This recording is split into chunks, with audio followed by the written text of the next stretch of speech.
Hello everyone और आप सबका स्वागत है बायोलॉजी लेक्चर सीरीज में। और हम आज क्या डिस्कशन करेंगे? आज हम डिस्कस करेंगे NEET previous year questions from the topic anatomy of the flowering plants. ठीक है, तो अब तक आपको नीट का जो पैटर्न होता है उसके बारे में आपको पता लग गया होगा कि किस किस प्रकार के उसमें क्वेश्चंस आते हैं। तो कुछ क्वेश्चंस होंगे वो काफी डायरेक्ट होंगे, तो आपको पूछ लिया जाएगा जैसे मोनोकॉट स्टेम है या डाइकॉट स्टेम है, उसके क्या क्या फीचर्स होते हैं, या how can we differentiate between monocot या डाइकॉट स्टेम, मोनोकॉट स्टेम और डाइकॉट स्टेम में कैसे डिफरेंशिएट हम कर सकते हैं। ठीक है, वैसे लीफ के बारे में पूछ सकते हैं, रूट के बारे में पूछ सकते हैं।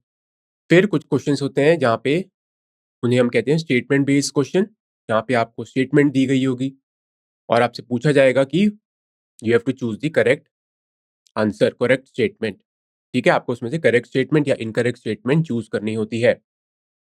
उसके बाद कुछ क्वेश्चंस होते हैं जो कॉलम बेस्ड होते हैं, आपको कॉलम दिया गया होगा और आपको फिर उनमें से मैच करना होगा। ठीक है, तो आपको दो कॉलम्स दी गई होंगी और आपको दोनों कॉलम को मैच करना होगा। तो आइए इस लेक्चर की अब हम शुरुआत करते हैं। तो सबसे पहले हम देखते हैं क्वेश्चन नंबर 1। तो क्वेश्चन नंबर 1 क्या है? तो क्वेश्चन नंबर 1 है हार्टवुड डिफर्स फ्रॉम सैपवुड। तो इस तो आपको हार्टवुड के बारे में पता होना चाहिए, आपको सैपवुड के बारे में भी पता होना चाहिए। ठीक है, तो हार्टवुड कैसे सैपवुड से अलग होती है? तो इसके ऑप्शंस क्या है? Presence of rays and the fiber. ठीक है, ऑप्शन बी क्या है? Absence of vessels and parenchyma, यानी कि उसमें वेसल्स और पैरेन्काइमा मौजूद नहीं होते। फिर थर्ड ऑप्शन क्या है? Having dead and non conducting elements. ठीक है, उसमें डेड और नॉन कंडक्टिंग एलिमेंट्स होते हैं। और चौथा ऑप्शन है being susceptible to pest and pathogen. तो हार्डवुड कैसे सैपवुड से डिफर करती है? ठीक है, आपको इन चारों ऑप्शन में से करेक्ट ऑप्शन चूज करना है। ठीक है, तो इसका आंसर हम देख लेते हैं। ये क्वेश्चन नीट 2010 में आया हुआ है। इसका आंसर क्या है? Hardwood differs from the sapwood, ठीक है, in having dead and non conducting elements. ठीक है, क्लियर है? इसकी एक्सप्लेनेशन हम देख लेते हैं। Hardwood differs from the sapwood in having dead and non conducting elements, यानी कि हार्डवुड में डेड और नॉन कंडक्टिंग एलिमेंट्स होते हैं।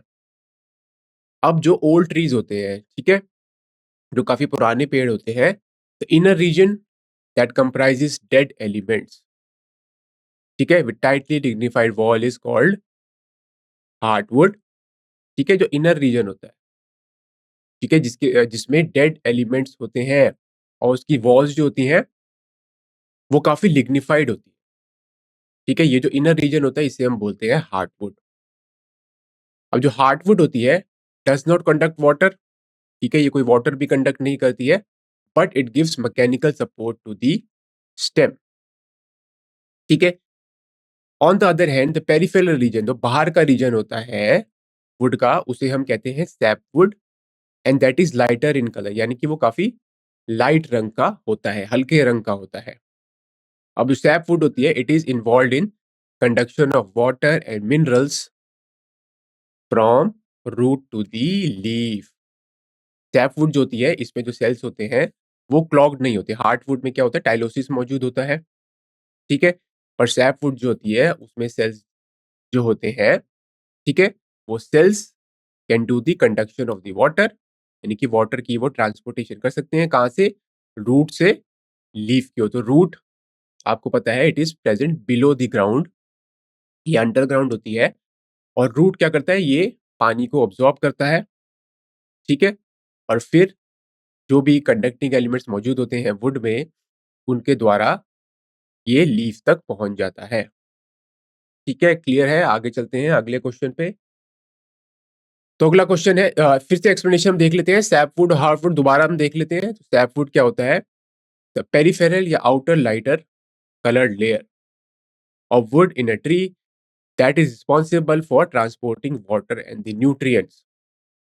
तो इसमें ये जो सैपवुड होता है, मैंने आपको बताया, ये वाटर और न्यूट्रिएंट्स की ट्रांसपोर्ट में मदद करता है। और इसमें जो सेल्स होते हैं वो लिविंग सेल्स होते हैं। ठीक है, वेर एज हार्डवुड की अगर हम बात करें तो हार्डवुड जो इनर डार्कर रीजन होता है, ठीक है। और ये क्या देता है? It provide the structural support and it consist of non living sales. इसमें नॉन लिविंग सेल्स मौजूद होते हैं और इन सेल्स में ये काफी इनमें लिग्निफाइड होते हैं, इनकी सेल वॉल में बहुत ज्यादा मात्रा में लिग्निन होता है, ठीक है। It consist of non living cells with resins and other substances, ठीक है। क्लियर है? आगे चलते हैं अगले क्वेश्चन पे। अगला क्वेश्चन है which one of the following is resistant to enzyme. इन चार ऑप्शन आपको दिए गए, तो इन चारों ऑप्शन में से आपको चूज करना है which of the following is resistant to the enzyme. इस पे एंजाइम एक्शन नहीं हो पाता, ठीक है। एंजाइम क्या करता है? ब्रेक डाउन करता है, ठीक है। वो किसी भी मटेरियल की डिग्रेडेशन में भी मदद करता है। तो इनमें से आपको चार ऑप्शन दिए गए हैं, आपको इनमें से चार ऑप्शन में से चूज करना है कि कौन सा ऐसा मटेरियल है या कौन, ठीक है, जिस पे एंजाइम एक्ट नहीं कर पाता, ठीक है। तो पहला ऑप्शन क्या है? कॉर्क, ठीक है। दूसरा है वुड फाइबर, तीसरा है पोलन की एक्साइन, ठीक है, जो पोलन वॉल होती है, ठीक है। एक होती है इंटाइन, एक होती है एक्साइन। फिर लीफ क्यूटिकल। लीफ क्यूटिकल क्या होता है? ये जो क्यूटिकल है ये एपिडर्मिस के ऊपर मौजूद होता है।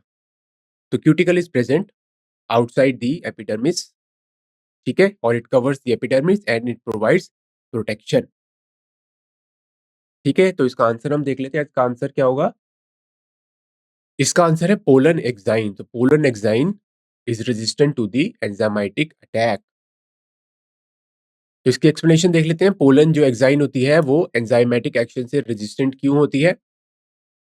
अब यहां पे लिखा है the hard outer layer called the exine.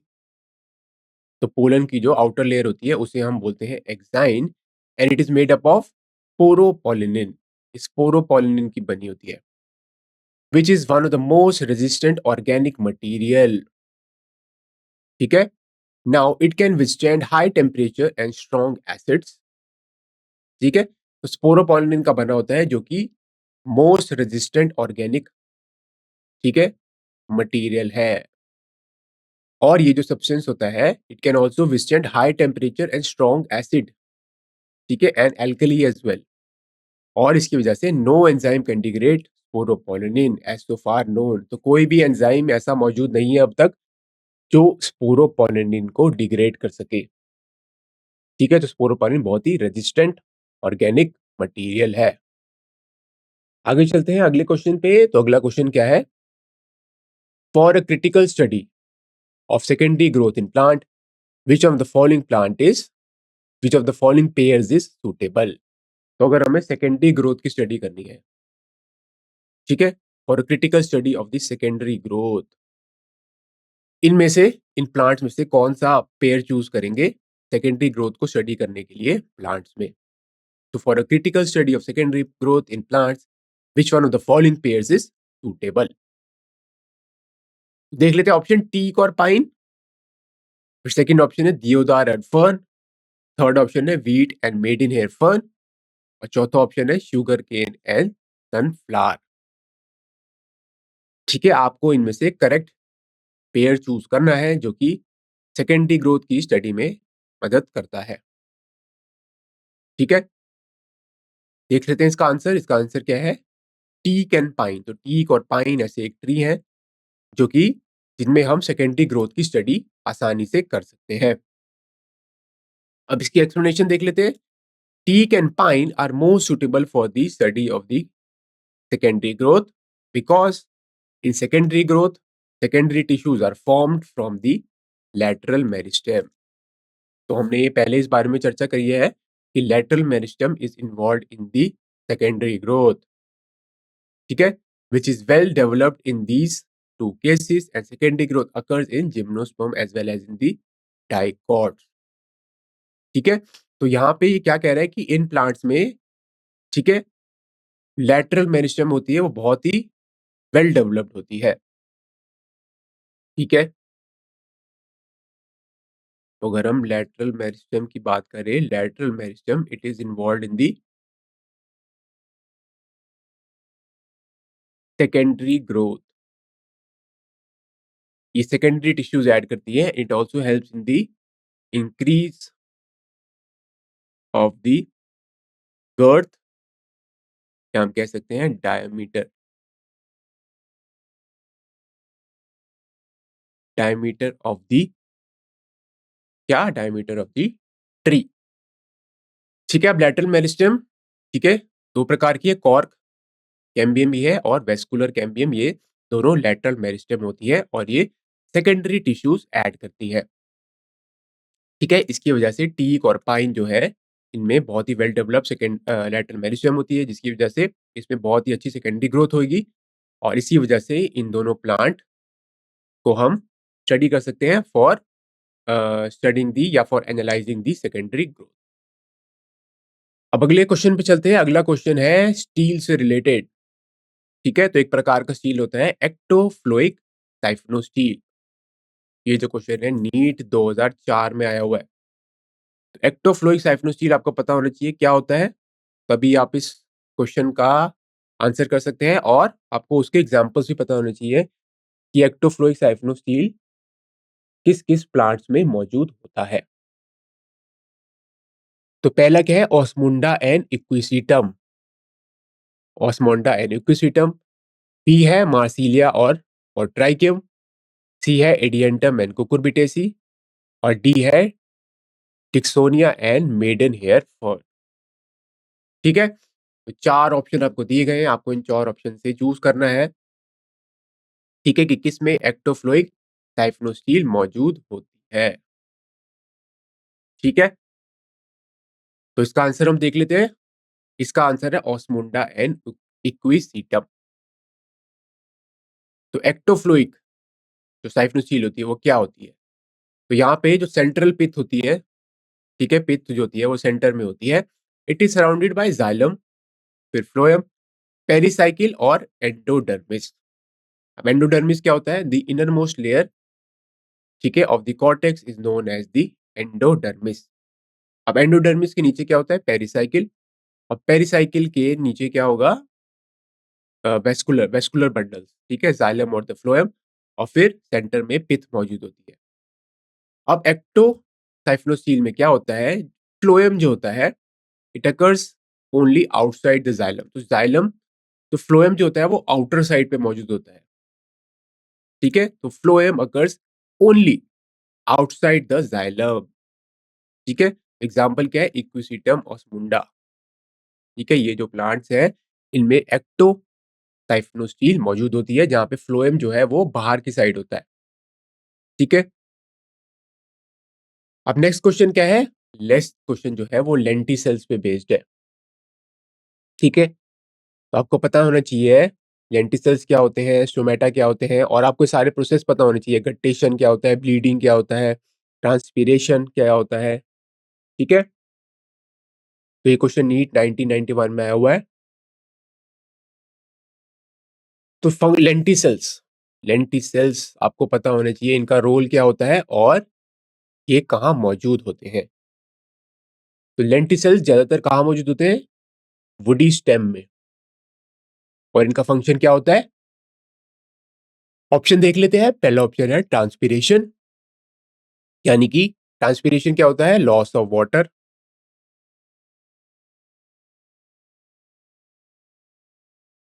Loss of water in the form of water vapour.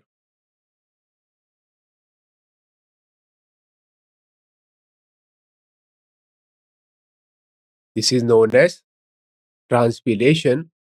और ये किसके थ्रू होता है, हैपेंस थ्रू दी स्टोमेटा। ठीक है। फिर आता है गट्टेशन। गट्टेशन क्या होता है, guttation is the loss of the water from the tip of the leaves. ये होता है गट्टेशन। गट्टेशन क्या होता है, it is the loss of water. तो ट्रांसपीरेशन में भी वाटर का लॉस होता है, पर loss of water is in the form of the water vapour. यहाँ पे गट्टेशन में क्या हो रहा है, there is the loss of the water, liquid water from the tips of the leaves.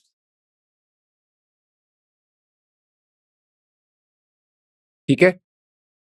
फिर गैसियस एक्सचेंज की अगर हम बात करें, गैसियस एक्सचेंज में क्या हो रहा है, गैसेस का एक्सचेंज यानी कि कार्बन डाइऑक्साइड और ऑक्सीजन, इसमें कौन इन्वॉल्व होते हैं, इसमें एक तो स्टोमेटा इन्वॉल्व होता है, ठीक है। तो स्टोमेटा पानी के जो है लॉस में भी इन्वॉल्व होता है, ठीक है, और गैसियस एक्सचेंज में भी इन्वॉल्व होता है। इसके अलावा गैसियस एक्सचेंज वुडी प्लांट्स में किस में होती है, वुडी प्लांट्स में या स्टेम में, ठीक है। तो वुडी स्टेम में मौजूद होते हैं lenticels, lenticels are present in the woody stems, ठीक है, और they are also involve in the gaseous exchange. तो आपको इसका आंसर पता लग गया होगा, lenticels are involve in the gaseous exchange. अब देखते हैं नेक्स्ट ब्लीडिंग क्या होता है, ठीक है। तो ब्लीडिंग, ब्लीडिंग होता है लॉस ऑफ द एक्सुडेट, ठीक है, लॉस ऑफ द, आप सेल सेप भी कह सकते हैं, ठीक है, लॉस ऑफ द सेल सेप, ठीक है, बिकॉज ऑफ द वुंडिंग। जब भी वुंड होता है तब सेल सेप का लॉस होता है, इसको हम कहते हैं ब्लीडिंग। तो लेंटिसेल्स इस प्रोसेस में इन्वॉल्व नहीं होते। तो इसका आंसर क्या होगा, इसका आंसर होगा गैसियस एक्सचेंज, ठीक है, इसका आंसर है gaseous exchange. Lenticels they are involve in the gaseous exchange, ठीक है। आगे अब हम अगले क्वेश्चन के बारे में बात करते हैं।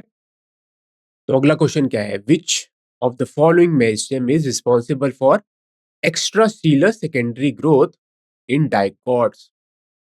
तो इनमें से कौन सी मेरिस्टेम है जो कि एक्स्ट्रासेलुलर सेकेंडरी ग्रोथ में इन्वॉल्व होती है, ठीक है। तो ऑप्शन क्या है, intrafascicular cambium, interfascicular cambium, intercalary meristem और फेलोजेन, ठीक है। तो इन चारों के बारे में आपको पता होना चाहिए, इन चारों कैम्बियम के बारे में। तो दोबारा से एक बार देख लेते हैं। तो बात करते हैं पहले इंट्राफेसिकुलर कैम्बियम की। तो अगर ये एक वेस्कुलर बंडल है, ठीक है, इसको हम कहते हैं इंट्राफेसिकुलर कैम्बियम,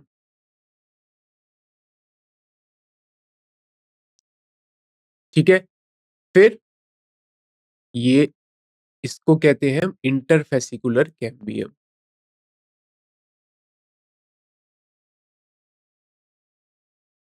ठीक है। फिर यहां पर एक और वेस्कुलर बंडल प्रेजेंट होगा, अब इसको भी हम क्या कहते हैं, इंट्राफेसिकुलर कैम्बियम,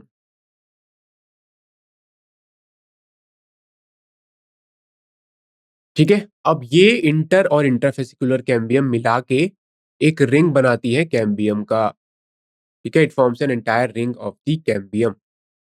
अब आपको पता होगा intrafascicular cambium is present between the, क्या, बिटवीन दी वेस्कुलर बंडल, ठीक है, और interfascicular with in the vascular cambium present होता है इंट्रा, और between the vascular cambium present होता है इंटर, ठीक है। तो ये थे इंट्रा और इंटरफेसिकुलर कैम्बियम। अब बात करते हैं हम इंटर कैलरी मेरिस्टम की। तो इंटर कैलरी मेरिस्टम क्या होता है, तो inter calorie meristem, this type of meristem is present at the base of the internode,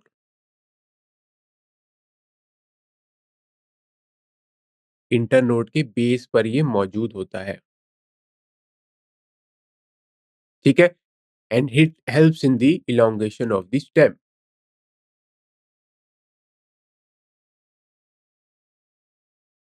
ठीक है, क्लियर। अब लास्ट क्या थी, लास्ट था फेलोजेन। तो फेलोजेन जो होता है also known as the cork cambium, ठीक है, क्लियर है। ये एक पेरिडर्म का पार्ट होता है, ठीक है, फेलोजेन। ये ऊपर की साइड को फेलम को give rise to phellem, and नीचे की साइड पे फेलोजेन। तो इसका आंसर क्या होगा, विच of the following meristem responsible for extracellular secondary growth, इसका आंसर हम देख लेते हैं। इसका आंसर है phellogen, phellogen is involve in the extra stealer secondary growth. देख लेते हैं इसका हम एक्सप्लेनेशन। तो intrafascicular cambium occurs inside the vascular bundles, ये हमें पता है, मैंने आपको बता दिया। ठीक है, in between xylem and the phloem. Interfascicular cambium develops in the form of strips at the level of intrafascicular cambium, यानी कि इंटरफेसिकुलर जो कैम्बियम होती है वो आपको याद रखना है दो वेस्कुलर बंडल के बीच में होती है। ठीक है, अब जो इंटर कैलरी मेरिस्टेम होती है line between the areas of the permanent tissue. ठीक है, तो ये जो परमानेंट टिश्यू है उसके बीच में मौजूद होती है। ठीक है, और जो ठीक है, आपको पता है, आपको देखा होगा ऑप्शन नंबर डी सही है, और बाकी के बारे में मैंने आपको बता दिया है कि इंट्रा क्या होता है, इंटर क्या होता है, और इंटरकैलरी मेरिस्टेम क्या होता है। आगे चलते हैं हम, नेक्स्ट क्वेश्चन है प्रोकैम्बियम फॉर्म्स। नीट 1994 में आया हुआ क्वेश्चन, प्रोकैम्बियम क्या बनाता है? तो पहला ऑप्शन क्या है, only primary vascular bundle, B है ओनली वेस्कुलर कैम्बियम, सी है ओनली कोर कैम्बियम, और डी है primary vascular bundles and vascular cambium. The procambium forms what? Only primary vascular bundle. क्या ये सिर्फ वेस्कुलर बंडल बनाता है? वो भी प्राइमरी वेस्कुलर बंडल जिसमें प्राइमरी जाइलम और प्राइमरी फ्लोएम होगा। ऑप्शन बी है ओनली वेस्कुलर कैम्बियम। ठीक है, ऑप्शन नंबर सी है ओनली कोर कैम्बियम, सिर्फ कोर कैम्बियम बनाता है। ऑप्शन नंबर डी है प्राइमरी वेस्कुलर बंडल बनाता है, और इसके अलावा ये वेस्कुलर कैम्बियम भी बनाता है, जो कि किसमें इन्वॉल्व होता है वेस्कुलर कैम्बियम? सेकेंडरी ग्रोथ में,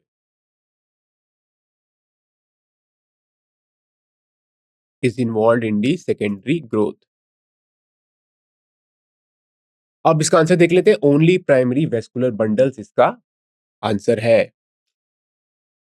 तो ठीक है, तो procambium is derived from, is the derivative of shoot apical meristem. आपको याद रखना है प्रोकैम्बियम किससे बनता है? वो शूट एपिकल मेरिस्टेम से बनता है, and forms the vascular strand.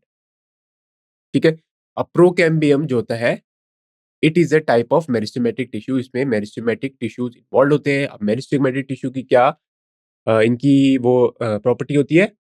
They can divide continuously. ठीक है, तो procambium is a type of meristematic tissue responsible for generating the primary tissues.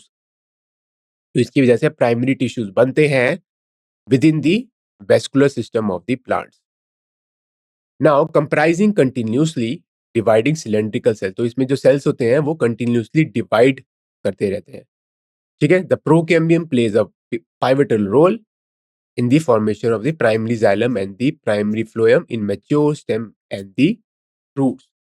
जो प्रोकैम्बियम है ये प्राइमरी ग्रोथ में मदद कर रहा है, it is involved in the formation of primary xylem and the primary phloem, and it is the derivative of the shoot apical meristem।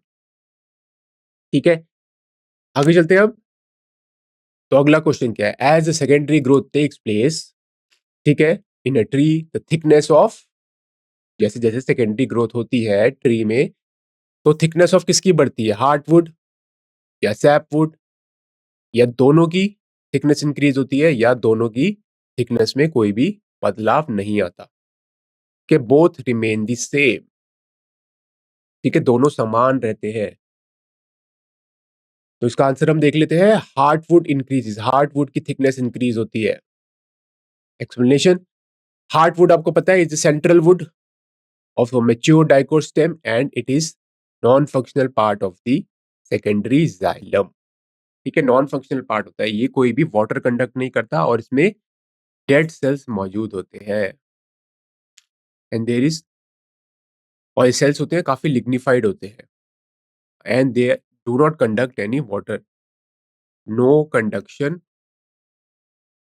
Of water and minerals and nutrients भी आप कह सकते हैं। ठीक है, क्लियर है? तो इस सेशन का अंत हम यही करते हैं। अब बाकी के जो क्वेश्चंस हैं वो अगले सेशन में हम सॉल्व करेंगे। आप सबका इस सेशन को सुनने के लिए बहुत बहुत धन्यवाद। ठीक है।